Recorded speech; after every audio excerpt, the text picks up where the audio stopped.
बोलिए दुर्गा माता की जय। भद्रकाली माता की जय। प्रिय भक्तों, आज हम आपको वो प्रसिद्ध मंत्र सुनाते हैं जिसमें एक ही मंत्र में माताओं के कई रूपों का आप स्मरण करते हैं, उनकी स्तुति करते हैं। और जब आप एक ही मंत्र में एक से अनेक बार भगवान की या किसी माता की स्तुति करते हैं तो माता अति प्रसन्न होती है, ईश्वर अति प्रसन्न होते हैं और जो आपकी इच्छाएं होती हैं उन सब की पूर्ति के लिए वो आपको आशीर्वाद देते हैं। और वो ईश्वर या वो माता चाहती है कि सदैव आपका मंगल ही मंगल होता रहे।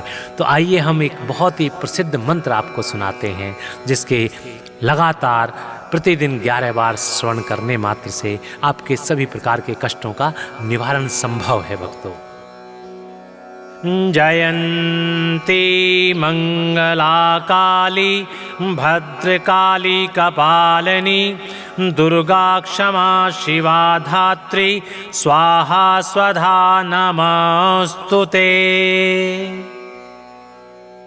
जयन्ती मंगला काली भद्रकाली कपालिनी दुर्गा क्षमा शिवा धात्री स्वाहा स्वधा नमस्तुते। जयन्ती मंगला काली भद्रकाली कपालिनी दुर्गा क्षमा शिवा धात्री स्वाहा स्वधा नमस्तुते। जयन्ती मंगला काली भद्रकाली कपालिनी दुर्गा क्षमा शिवा धात्री स्वाहा स्वधा नमस्तुते। जयन्ती मंगला काली भद्रकाली कपालिनी दुर्गा क्षमा शिवा धात्री स्वाहा स्वधा नमस्तुते। जयन्ती मंगला काली भद्रकाली कपालिनी दुर्गा क्षमा शिवा धात्री स्वाहा स्वधा नमस्तुते। जयन्ती मंगला काली भद्रकाली कपालिनी दुर्गा क्षमा शिवा धात्री स्वाहा स्वधा नमस्तुते। जयन्ती मंगला काली भद्रकाली कपालिनी दुर्गा क्षमा शिवा धात्री स्वाहा स्वधा नमस्तुते। जयन्ती मंगला काली भद्रकाली कपालिनी दुर्गा क्षमा शिवा धात्री स्वाहा स्वधा नमस्तुते।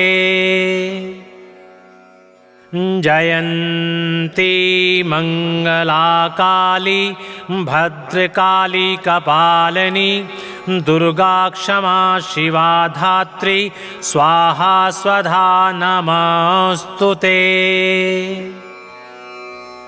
जयन्ती मंगला काली भद्रकाली कपालिनी दुर्गा क्षमा शिवा धात्री स्वाहा स्वधा नमस्तुते। जयन्ती मंगला काली भद्रकाली कपालिनी दुर्गा क्षमा शिवा धात्री स्वाहा स्वधा नमस्तुते। जयन्ती मंगला काली भद्रकाली कपालिनी दुर्गा क्षमा शिवा धात्री स्वाहा स्वधा नमस्तुते। जयन्ती मङ्गलाकाली भद्रकाली कपालिनी दुर्गा क्षमा शिवा धात्री स्वाहा स्वधा नमस्तुते। जयन्ती मङ्गलाकाली भद्रकाली कपालिनी दुर्गा क्षमा शिवा धात्री स्वाहा स्वधा नमस्तुते। जयन्ती मङ्गलाकाली भद्रकाली कपालिनी दुर्गा क्षमा शिवा धात्री स्वाहा स्वधा नमस्तुते। जयन्ती मङ्गलाकाली भद्रकाली कपालिनी दुर्गा क्षमा शिवा धात्री स्वाहा स्वधा नमस्तुते। जयन्ती मङ्गलाकाली भद्रकाली कपालिनी दुर्गा क्षमा शिवा धात्री स्वाहा स्वधा नमस्तुते। जयन्ती मङ्गलाकाली भद्रकाली कपालिनी दुर्गा क्षमा शिवा धात्री स्वाहा स्वधा नमस्तुते। जयन्ती मङ्गलाकाली भद्रकाली कपालिनी दुर्गा क्षमा शिवा धात्री स्वाहा स्वधा नमस्तुते।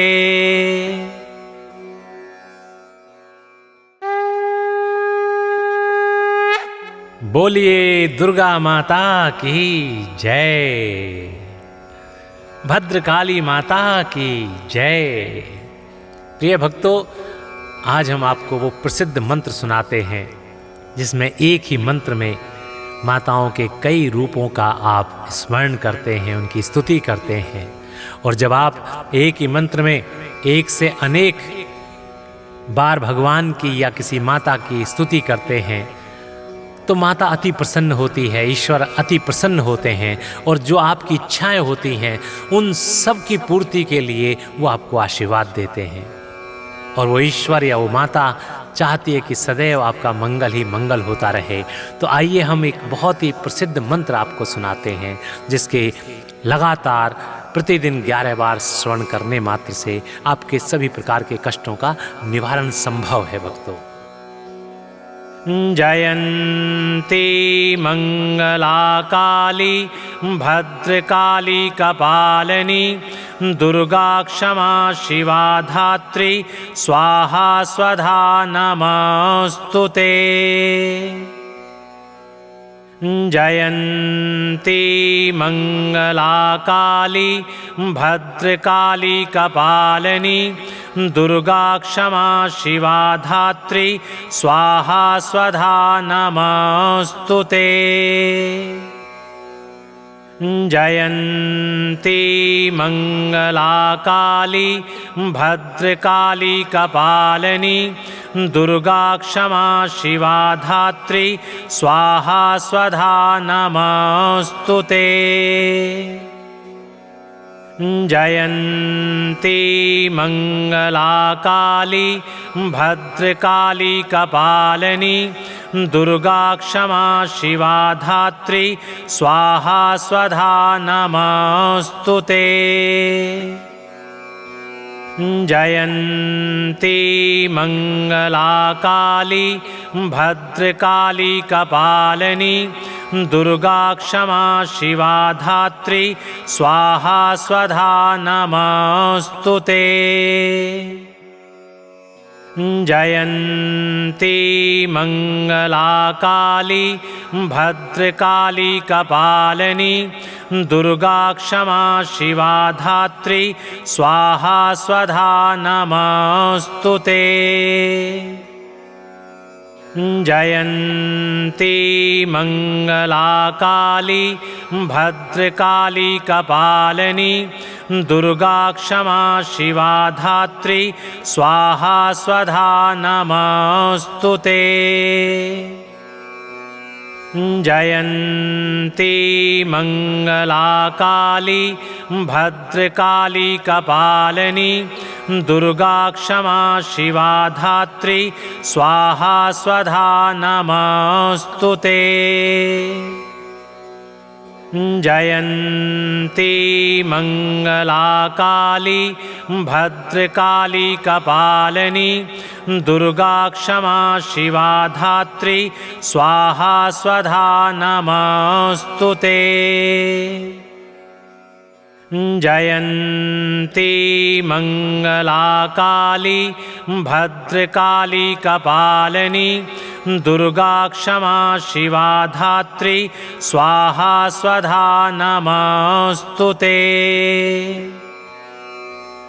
जयन्ती मंगला काली भद्रकाली कपालिनी दुर्गा क्षमा शिवा धात्री स्वाहा स्वधा नमस्तुते। जयन्ती मंगला काली भद्रकाली कपालिनी दुर्गा क्षमा शिवा धात्री स्वाहा स्वधा नमस्तुते। जयन्ती मंगला काली भद्रकाली कपालिनी दुर्गा क्षमा शिवा धात्री स्वाहा स्वधा नमस्तुते। जयन्ती मंगला काली भद्रकाली कपालिनी दुर्गा क्षमा शिवा धात्री स्वाहा स्वधा नमस्तुते। जयन्ती मंगला काली भद्रकाली कपालिनी दुर्गा क्षमा शिवा धात्री स्वाहा स्वधा नमस्तुते। जयन्ती मंगला काली भद्रकाली कपालिनी दुर्गा क्षमा शिवा धात्री स्वाहा स्वधा नमस्तुते। जयन्ती मंगला काली भद्रकाली कपालिनी दुर्गा क्षमा शिवा धात्री स्वाहा स्वधा नमस्तुते।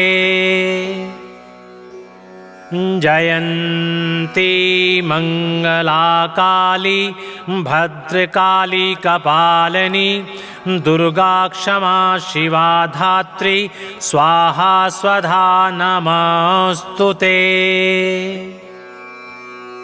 जयन्ती मंगला काली भद्रकाली कपालिनी दुर्गा क्षमा शिवा धात्री स्वाहा स्वधा नमस्तुते।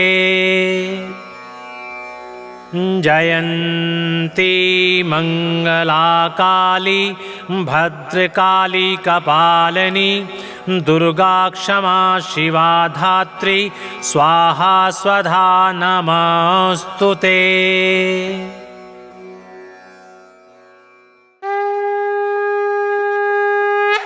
बोलिए दुर्गा माता की जय। भद्रकाली माता की जय।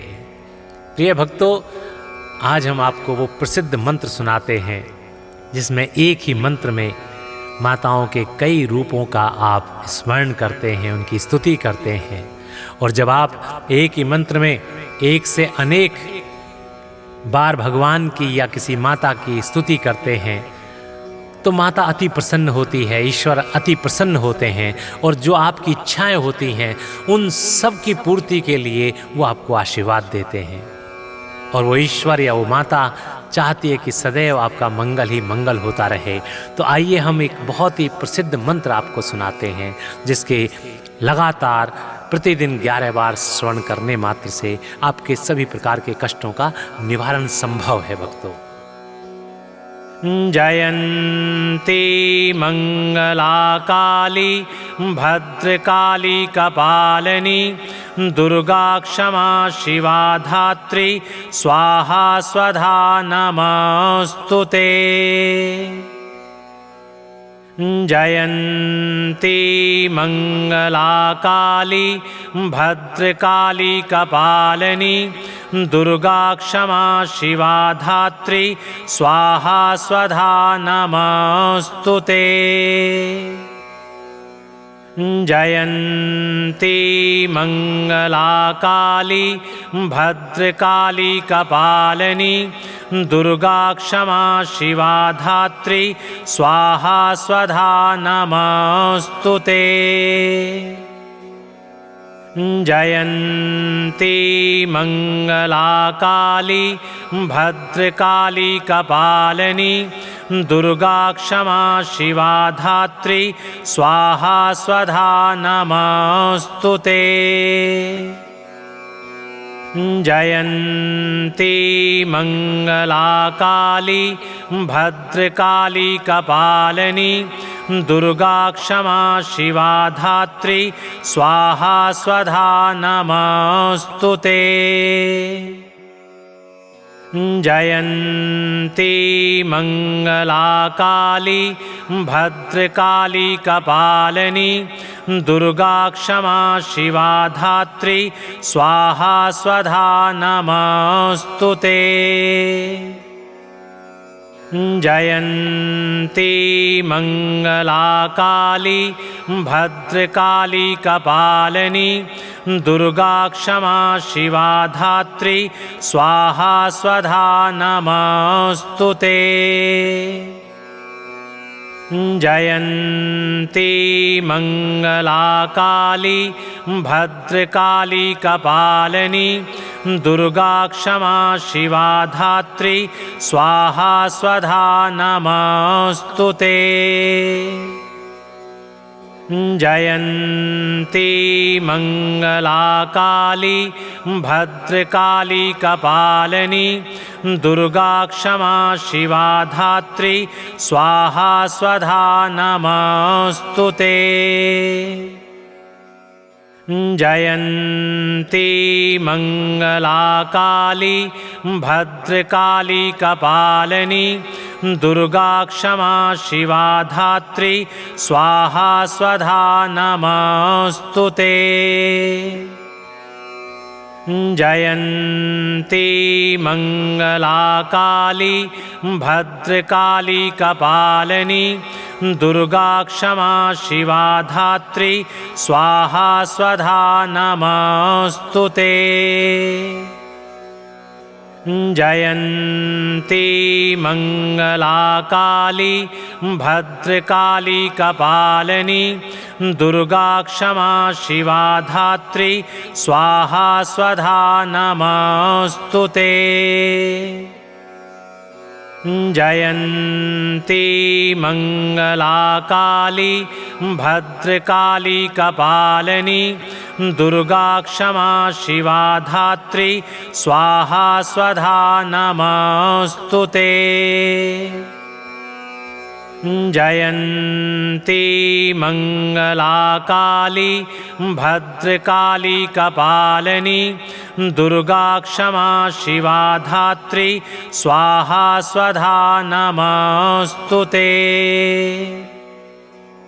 जयन्ती मंगला काली भद्रकाली कपालिनी दुर्गा क्षमा शिवा धात्री स्वाहा स्वधा नमस्तुते।